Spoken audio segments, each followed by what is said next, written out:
This is OwlUp, where learning happens in minutes, not hours.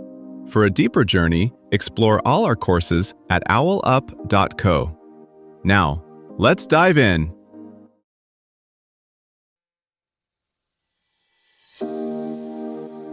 Welcome back to Chapter 3 of our series, How Money Actually Works, The Hidden System. In this episode titled, Central Banks, the Most Powerful Institutions You Don't Understand, we're going to unravel the mystery behind these influential entities and explore their primary functions. So, whether you're curious about how they shape our economy or just want to sound smart at your next dinner party, let's dive in. Right now, as you listen, a small group of unelected officials can quietly make your rent, your job prospects, and even your credit card bill more expensive without passing a single law. And here's the twist. Most of us couldn't explain how they do it in one sentence. You've probably heard their names in the background of bad news. The Fed hiked again. The ECB met today. The Bank of Japan surprised markets. It sounds distant, technical, almost like sports commentary for rich people. But those headlines are closer to your daily life than the weather forecast. When a central bank nudges a rate, traders instantly reprice billions in bonds, banks quietly adjust what they charge you, and governments recalculate how expensive their debt just became. In a single press conference, a few carefully chosen sentences can move stock markets, shift currencies, and change how confident CEOs feel about hiring. Yet most of us treat these meetings like background noise, even though they help decide whether your future feels like a tight budget or some genuine breathing room. So, what are these institutions actually doing all day? They're not scrolling markets like day traders or picking winning stocks. They're watching a dense dashboard of data, prices at the supermarket, unemployment lines, bank funding costs, global shockwaves from wars or supply snarls. When something drifts off course, prices rising too fast, credit freezing up, they don't grab a single magic lever. They coordinate speeches, forecasts, and policy moves that ripple through banks and investors, slowly reshaping what feels normal for borrowing, saving, and taking risk in the real economy. If you strip away the jargon, each of these institutions really has three outsized superpowers. First, they control the only balance sheet that never runs out of its own currency. When they buy assets, usually government debt or high-quality securities, they don't find the money, they mark up a bank's account at the central bank. That new deposit is spendable cash for the bank, and it ripples outward as banks adjust what they're willing to fund and at what terms. When they sell or let assets mature, the process runs in reverse, and liquidity quietly drains out of the system. Second, they decide the terms on which other banks can tap them for emergency cash. In calm times, that looks like a sleepy lending window barely used. In a crisis, it turns into a fire hose. One announcement that, "We will lend against good collateral in whatever size is needed," can stop a panic faster than any law passed by Parliament or Congress, because it short-circuits the fear that no one will have cash tomorrow. Third, they set the reference point for what is considered safe in that currency area. Their liabilities, reserves, and banknotes are treated as risk-free inside the financial system.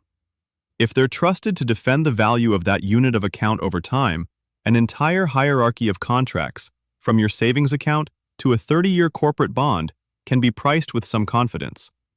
If that trust erodes, everything built on top of it starts to wobble.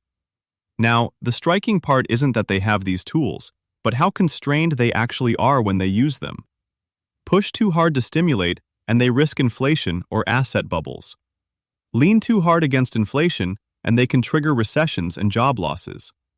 Japan's long stretch of near-zero inflation, despite huge balance sheet expansion, shows that money creation alone doesn't guarantee rising prices. Expectations, demographics, and productivity matter just as much. Their influence also leaks across borders. When a large central bank moves, capital flows shift, exchange rates jerk around, and smaller countries can be forced to react whether they like it or not. In practice, independent national policy has to coexist with this web of global spillovers and political pressure at home. Your challenge this week: whenever you see a headline about one of these institutions, don't stop at "they raised," held, cut. Ask, what balance sheet are they changing? Whose behavior are they really trying to influence? And what trade-off are they implicitly choosing in the process? In 2019, the European Central Bank pushed a key rate below zero. That meant some banks were effectively paying to park money instead of earning on it, nudging them to push funds out into the economy. During the pandemic, the Fed's balance sheet swelled past $9 trillion as it bought massive amounts of government debt and other securities, not to help investors, but to keep the basic plumbing of credit and payments from seizing up.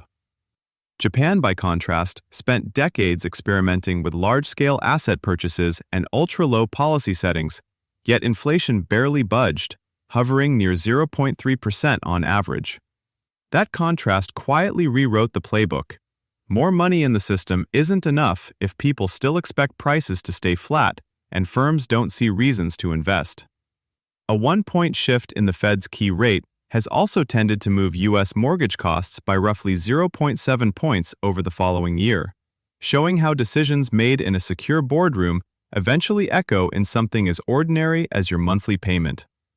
If central banks roll out digital currencies or take on climate goals, their influence could seep into parts of daily life that now feel purely private, like how you pay rent or what gets financed on your street. Think less of a distant referee, more of a software update running quietly beneath your banking apps. The code changes rarely make headlines, but they can subtly rewrite which risks are tolerated, which debts feel safe, and which crises get smoothed over, or allowed to bite. So the next time you see that bland headline crawl past, treat it less like weather and more like a patch note in a game you're forced to play. These quiet updates can tilt housing, job security, even which startups get funded. You don't need a PhD to follow them, just curiosity about who's tuning the dials beneath your paycheck. To go deeper, here are 3 next steps. 1. Open the Federal Reserve's official site, federalreserve.gov, and spend 15 minutes with the monetary policy and FOMC calendar pages. Then plug the next meeting date into your calendar so you can read the press release the day it's published. 2. Watch the first 2 modules of the free IMF e-learning course, Central Banks, and pair it with tracking this week's moves on the DXY, US dollar index, and 10-year Treasury yield in TradingView to see how markets react to central bank expectations in real time. 3. Pick one major central bank mentioned in the episode, for example, the ECB or Bank of Japan. Download its latest policy statement from its website and read it alongside the Bank for International Settlements Central Banking 101 PDF to translate the jargon into plain English and connect it back to what you heard in the podcast. This was OwlUp, your daily step forward. This series continues with more chapters on OwlUp.co. Visit OwlUp.co to access the complete course and continue your learning journey. See you there!